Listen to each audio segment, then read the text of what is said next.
프랑스 혁명이 일어났던 적이 있었는데 그 프랑스 혁명이 진행될 때 기독교인들이 많은 어려움을 당했습니다.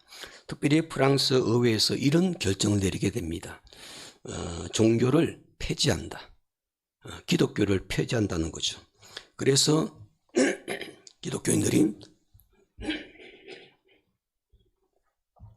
기독교인들이 주의를 지킬 수 없게 된 것이죠. 주의를 지킬 수 없으니까 당연히 목사들은 쫓겨나기 시작합니다. 그리고 그들이 일반 사회 속에서 그들이 어떤 일을 하지 못하고 결국은 이제 숲속으로 도망을 가게 되죠. 숲속에 쫓겨나서 그곳에서 예배를 인도해야 될 터인데 그 예배를 참석한다는 것은요, 성도들이 자기의 목숨을 내놓는 일이었습니다. 예배 오는 사람들은 자기 목숨 내놓고 예배에 참석하게 된 것이었죠.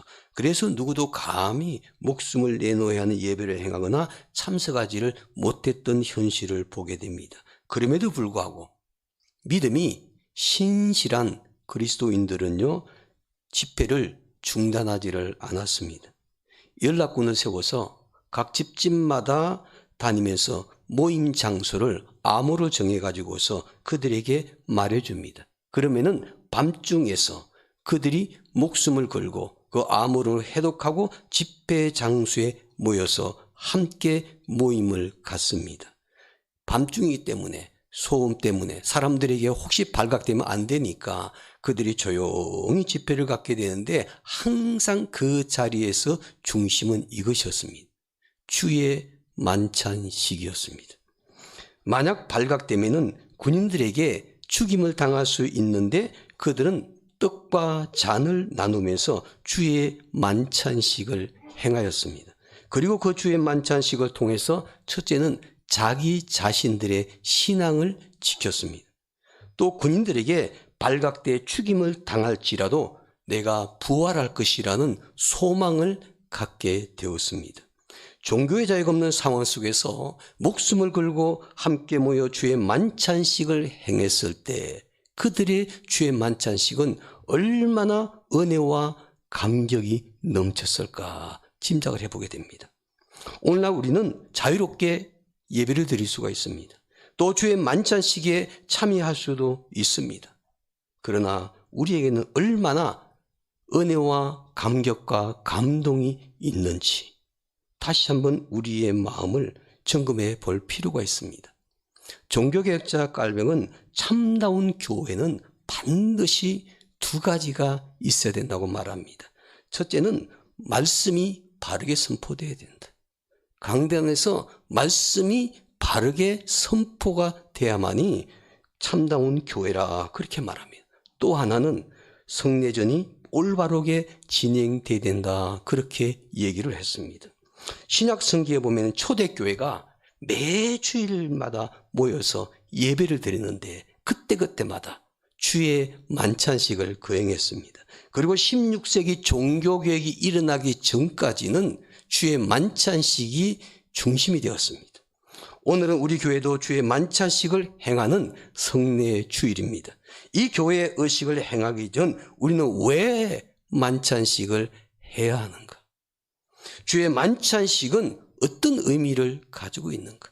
주의 만찬식의 목적은 무엇인가? 이것을 함께 살펴보기를 원합니다. 그것이 주의 말씀에 순종해서 주의 만찬식을 바르게 참여하는 길이기 때문입니다. 오늘 행해지는 이 주의 만찬식을 성경 있는 그대로 이해하고 그 목적에 따라 행함으로 말미암아 이 주의 만찬식이 우리에게 모두에게 큰 은혜의 시간이 되기를 주님의 이름으로 축원합니다.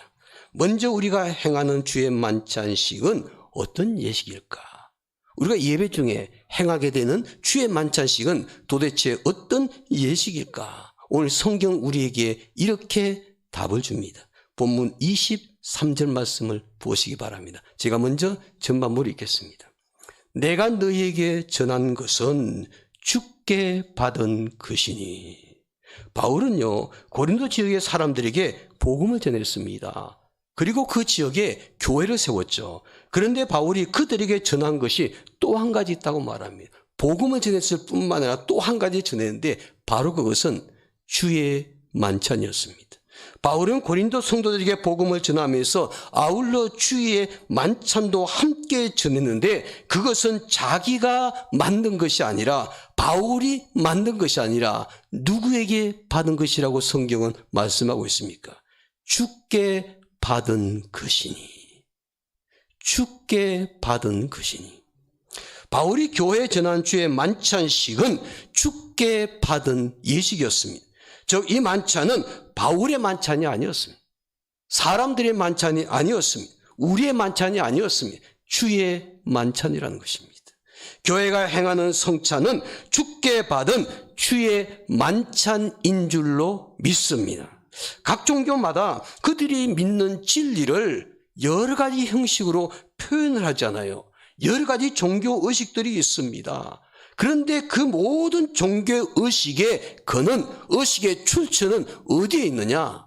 사람에게 있습니다. 사람이 그 모든 의식의 근원이고 출처입니다. 사람들이 그들이 믿는 교리를 신앙 고백으로 표현하기 위해서 의식들을 만들고 제정하고 그것을 행하게 되는 것을 보게 되죠.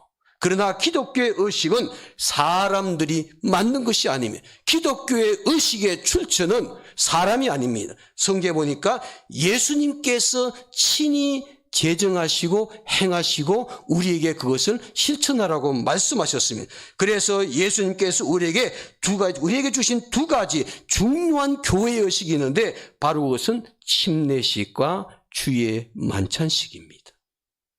천주교에서는요, 우리와 같이 의식을 지킵니다. 의식을 행하게 되죠. 그런데 우리보다도 훨씬 더 의식이 많습니다. 그들에게는 7가지 의식이 있습니다. 우리 기독교에서는, 개신교에서는 침례식과 주의 만찬식 이 두 가지를 행하는데 천주교에서는 7가지를 행합니다. 그 두 가지는 우리와 똑같지만 나머지 5가지는 사람들에 의해서 만들어진 의식입니다. 이것은 주께 받은 것이 아니라는 것입니다. 우리가 지키는 이 침례식과 주의 만찬식은 사람들이 만든 것이 아니라 주님께서 우리에게 행하라고 친히 본이 되셨고 또 우리에게 그 명령을 주셨던 것입니다. 신약성에 보면 초대교회도 이 2가지의 종교의식을 철저하게 지켰던 것을 보게 됩니다. 오늘날 전통적인 모든 교회들은, 바른 교회들은 이 2가지의 의식을 교회 의식으로 지키고 순종하고 있는 것을 보게 됩니다. 그러므로 성만찬식은 주께서 주신 주의 만찬식이며 주의 명령 따라 반드시 지켜야 할 교회 의식인 줄로 믿습니다. 그래서 오늘 우리 교회도 주의 말씀에 순종해서 주의 만찬식을 진행한 것입니다. 교회 행사이기 때문에 진행하는 것이 아닙니다. 1년에 2번 하는 것이 관례이기 때문에 진행하는 것이 아닙니다. 주님께서 우리에게 지키라고 명령하셨기에 사도 바울이 주께 받은 이 주의 만찬식을 고린도 교회 성도들에게 전했던 것처럼 오늘 저와 여러분들도 그 말씀에 순종해서 오늘 이 예배 시간에 주의 만찬식을 진행하게 되기에 이 주의 만찬식을 통해서 우리의 삶이 주님 앞에 아름답게 헌신되는 그런 삶이 되기를 주님의 이름으로 축원합니다. 그러면 주의 만찬식을 행하는 목적은 무엇일까? 주께 받은 것인데, 주께 받은 것은 분명히 이유가 있지 않겠습니까? 목적이 있지 않겠습니까? 의미 없이 주님께서 우리에게 그것을 행하라고 말씀하지 않으셨습니다. 주님께서 마지막 만찬 때 식사하시면서 이 주의 만찬식을 지키시고 우리에게 행하라고 말씀하신 것은 그만큼 그곳에 중요한 의미가 있기 때문이죠. 그렇다면 주의 만찬식에 행하는 목적, 의의는 무엇일까? 성경은 이렇게 말합니다. 첫째로는 주의 만찬식을 통해서 예수님을 기억하라는 것입니다. 주의 만찬식은요, 우리가 평상시에도 예수님을 기억하고 살지만은 더욱더 예수님을 생각을 많이 하라는 것입니다. 예수님을 기념하라는 것입니다.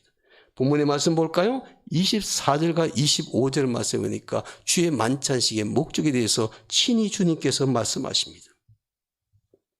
축사하시고 떼어 이르시되 이것은 너희를 위하는 내 몸이니 이것을 행하여 나를 기념하라 하시고 19에 또한 그와 같이 잔을 가지시고 이르시되 이 잔은 내 피로 세운 새 언약이니 이것을 행하여 마실 때마다 나를 기념하라 하셨으니.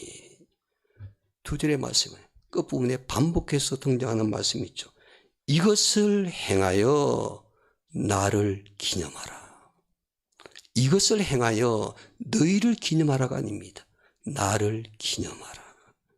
예수님께서 이 땅에 오셔서 사역을 하실 때 사복음서에 보면요, 수많은 기적과 이적들을 행하셨죠.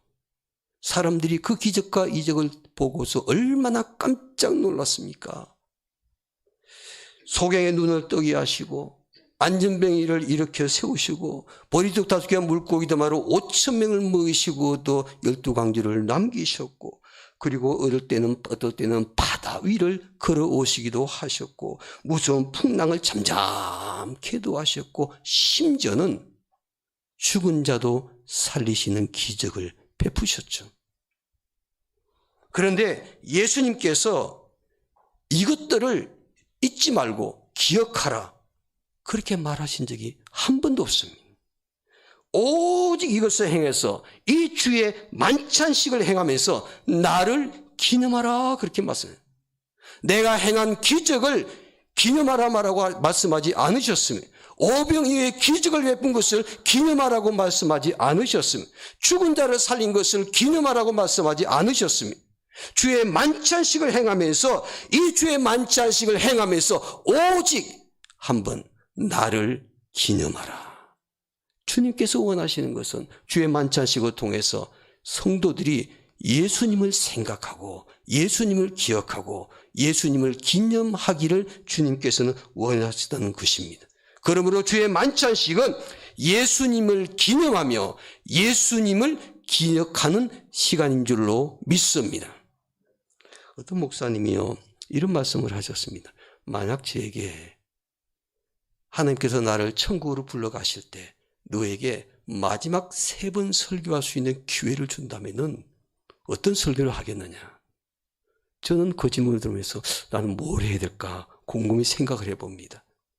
저는 생각이 이렇게 생각할 것 같아요. 새로운 설교 준비하는 거 이제 부담스럽고 이제 마지막 3번 설교 남았는데 그동안 해왔던 설교 좀 다 뒤져가지고 가장 은혜가 되었던 설교 3편 설교해가고 감동받고 저도 하나님 부름받아 천국에 갈 것 같다는 생각이 듭니다.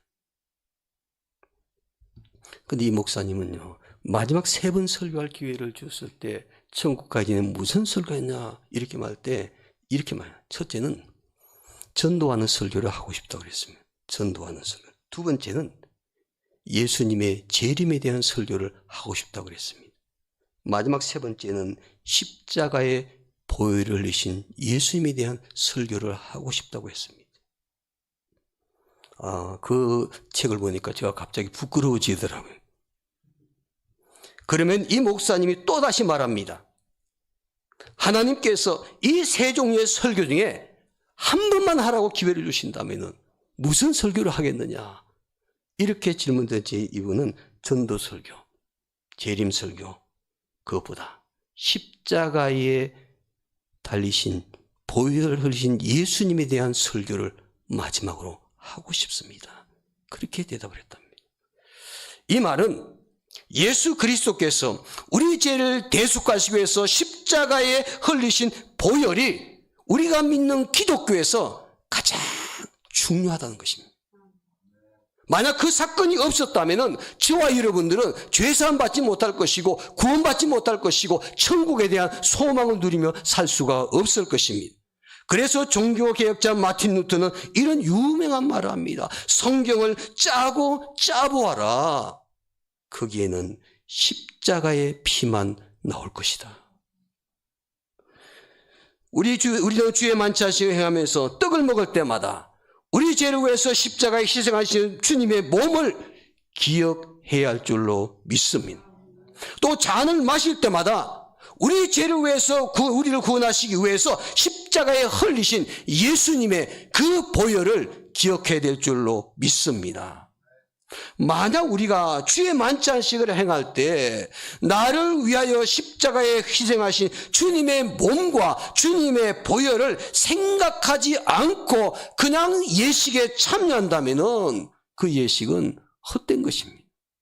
그러므로 오늘 우리가 행하는 이 주의 만찬식이 은혜로운 예식, 축복의 예식이 되기 위해서 무엇보다도 우리를 위해서, 나를 위해서 십자가에 죽으신 예수님의 몸과 흘리신 보혈을 생각하면서 떡을 먹고 잔을 들 수 있는 성도들이 꼭 되시기를 주님의 이름으로 축원합니다.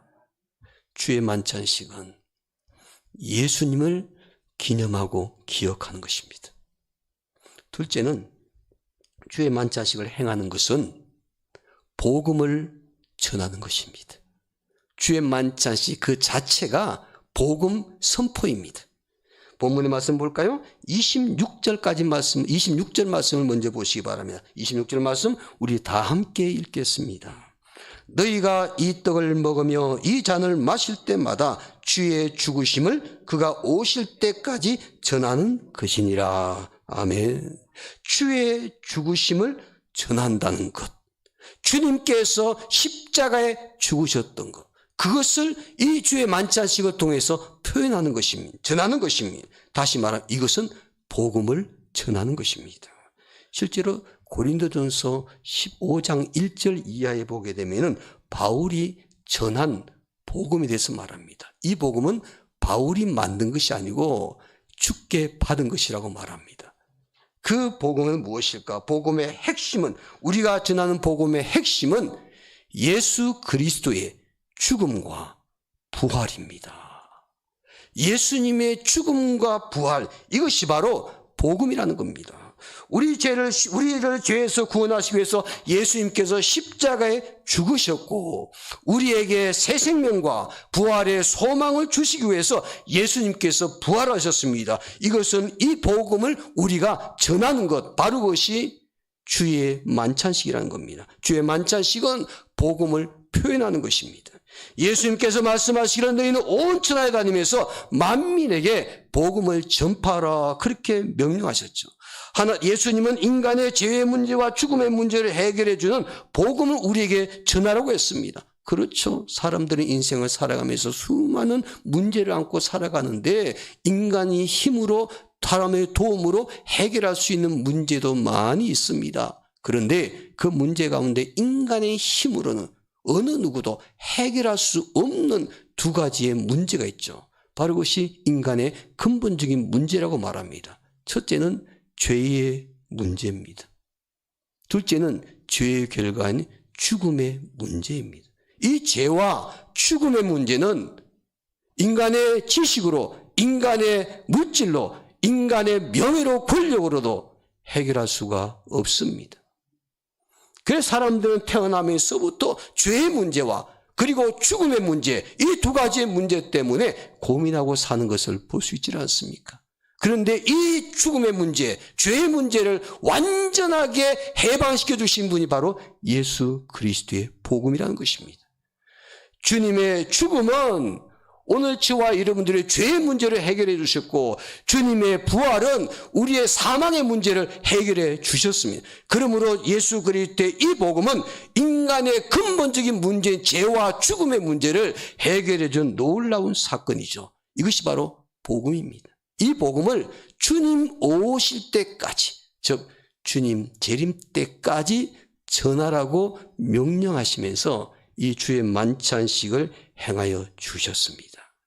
주의 죽으심을 전하는 것, 십자가의 복음을 전하는 것, 이것은 그리스도인들의 사명이며 교회의 사명입니다.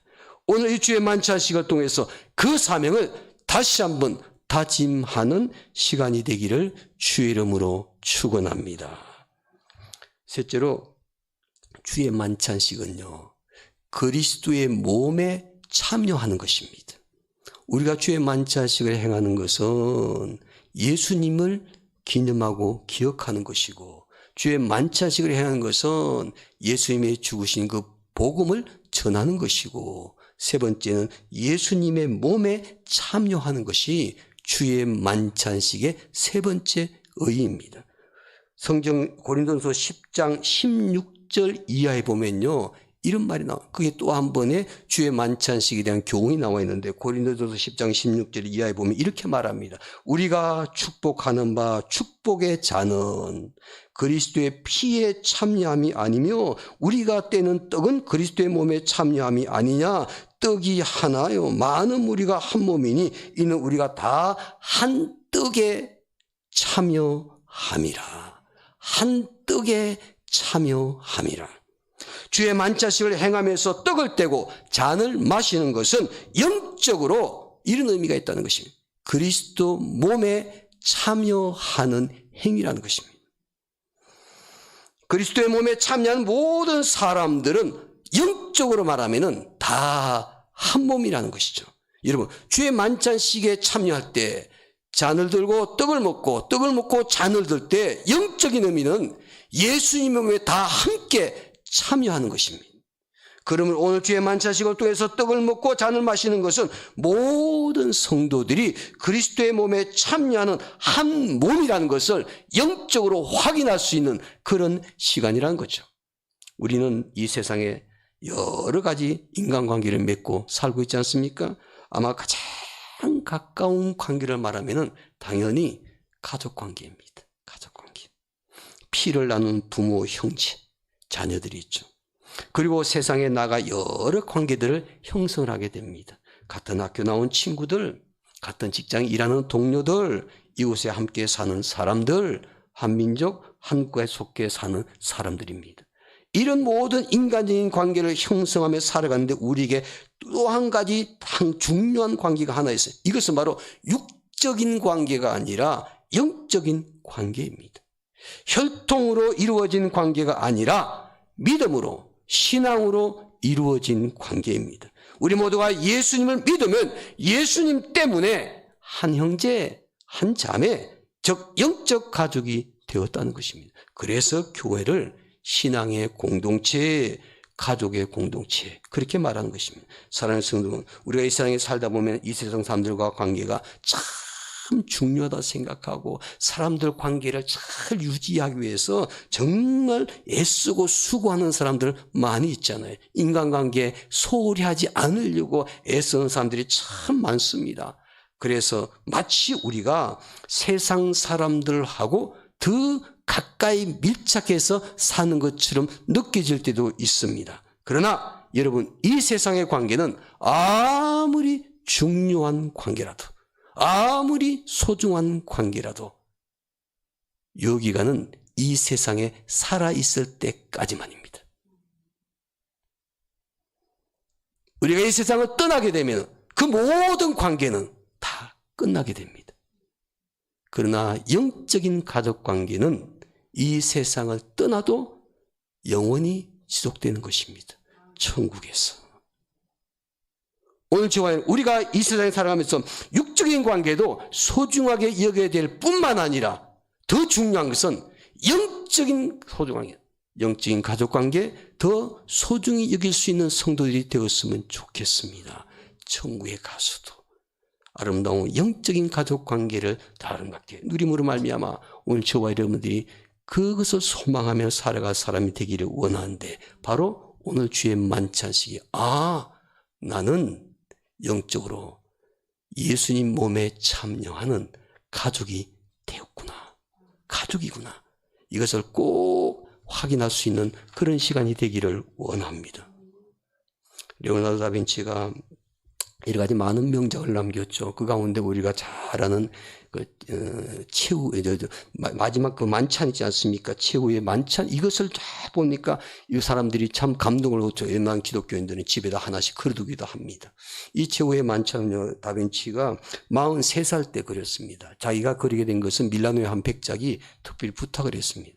예수님의 그 마가의 다락방에 최후의 만찬, 그 그림을 그려달라고 부탁을 하게 됩니다. 그때 다빈치가요, 기도 많이 하면서 그 그림을 영감을 내가 떠올렸어요. 그래서 3년에 걸쳐가지고 심혈을 기울여서 그 그림을 완성을 했습니다. 이것이 불후의 명작, 최후의 만찬 그림이죠. 우리가 그림을 보지 않더라도 머릿속에 떠오르는 그런 그림이지 않습니까? 그 중앙에 누가 계십니까? 예수님이 계십니다. 중앙에 예수님이 계십니다. 그리고 좌우편에 예수님의 제자들이 있게 되죠. 다빈치가 그 맨 처음 그린 그림에서는요, 예수님의 오른손에는 잔이 들려 있었다고 얘기를 합니다. 그런데 그의 작품이 거의 완성된 무렵에 친구가 다빈치에게 찾아왔습니다. 그리고 그리는 그림을 그 바라보는 순간 친구가 감탄을 합니다. 예수님 손에 들려있는 컵이 너무나 아름답다는 거예요. 저 컵이 실제 컵처럼 느껴진다는 겁니다. 친구가 그 컵에 대해서 감탄하고 그 컵에 대해서 다빈치에게 칭찬하게 되니까 그림을 거의 다 완성했던 다빈치가 그 컵을 지워버렸습니다. 그럼 예수님의 손이 허전하잖아요. 그래서 그 손을 아래로 내려오게끔 탁자에다가 가지런히 모은 그림으로 완성을 해서 오늘 저와 여러분들은 예수님의 손에 그 컵이 보이지 않는 탁자 위에 놓이는 예수님의 손 모습의 최후의 만찬 그림을 보게 되고 있죠. 친구가 그 이유를 물었습니다. 그랬더니 다빈치가 아주 간단하고 명료하게 이렇게 대답했다는 기록이 나와 있습니다. 이 그림에서 예수님보다 더 돋보이는 것은 없어야 한다. 예수님만 드러나야 된다. 예수님만 사람들이 생각해야 된다. 사랑하는 여러분, 오늘 주의 만찬식도 누가 드러나야 될까요? 예수님만 드러나는, 예수님만 생각하는, 예수님만 기념하는, 예수님의 복음이 전해지는, 예수님의 몸에 참여하는 그런 주의 만찬식이 꼭 되기를 주의 이름으로 축원합니다. 기도하겠습니다.